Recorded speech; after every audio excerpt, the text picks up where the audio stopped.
Imagine turning a $17,000 investment into over $18,000 in pure profit in 135 days. Sounds like a dream, right? Well, it's not. It's my reality with this Florida tax deed deal. Stick around because I'm spilling every detail from overcoming obstacles to walking away with a 232% annualized return. By the end of this video, you'll see exactly how I did it and how you can do it too. Howdy y'all, I'm Jesse Jameson, also known as the Tax Deed Dude.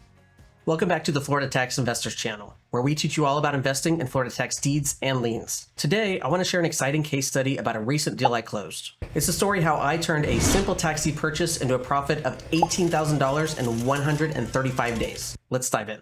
Recently, I purchased a tax deed property located in Floral City, Florida. The purchase price, including fees, came to $17,151.13. The property was 1.64 acres of undeveloped vacant land. The property was a large wooded lot that backed up to the popular Withlacoochee bike trail. This was a huge bonus that added a recreational appeal for my buyers. It was also located on a semi-busy road with frequent traffic and a popular back road for motorcyclists. This was a big plus since there were many bikers in the area and others specifically looking for larger pieces of land. However, this wasn't an easy property to price. The comps in the area were few and far between, and most were for sale and not sold. Additionally, the property had a small flood area in the rear, but thankfully it wasn't significant enough to impact home construction potential or access. Still, I knew from personal experience that this area was a hot zone and the property was a gem. Immediately after winning the sale, I sent my wire to the county and waited patiently for the deed to come in the mail. As soon as it arrived, about 10 days later, I sent it to my listing agent to get started. Within 4 days, we were on the market. Challenges? Oh, we had a few. The lot was heavily wooded, which could intimidate some buyers. One of the neighbors was particularly problematic, scaring off prospective buyers because they wanted to purchase it themselves but couldn't afford it. Fortunately, my end buyer wasn't deterred by the neighbor claiming there used to be cows pooping in the back years ago. I hired a realtor to help with the sale and we listed the property on the MLS. It was also marketed on local social media groups. The lot's proximity to the Withlacoochee bike trail became a key selling point, as I suspected, especially for outdoor enthusiasts. The marketing paid off, and after 120 days, I received an acceptable offer. I originally listed the property for $57,500 and took a final offer of $42,500.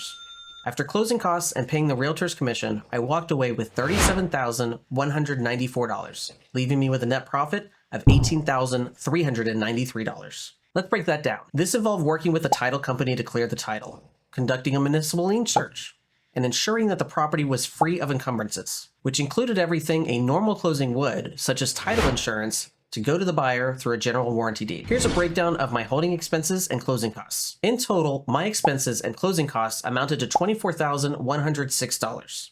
That leaves me with an ROI, that's a return on investment, of 76% and an APR, an annualized percentage return, of 232%. Here are my 3 key takeaways from this deal. Do your research. I made sure to check that this property had no liens on it before bidding. Understanding the neighborhood and noticing the property backed up to a popular bike trail helped me price the property appropriately. Use a professional realtor. They helped me find the right buyer quickly, even with the challenges, and even dealt with that pesky neighbor.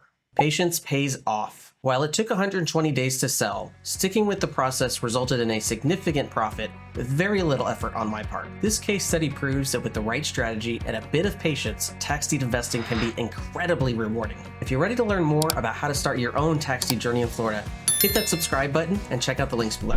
Want to know how I managed to convince that seller to opt out of seller financing and still make an extra $2,500?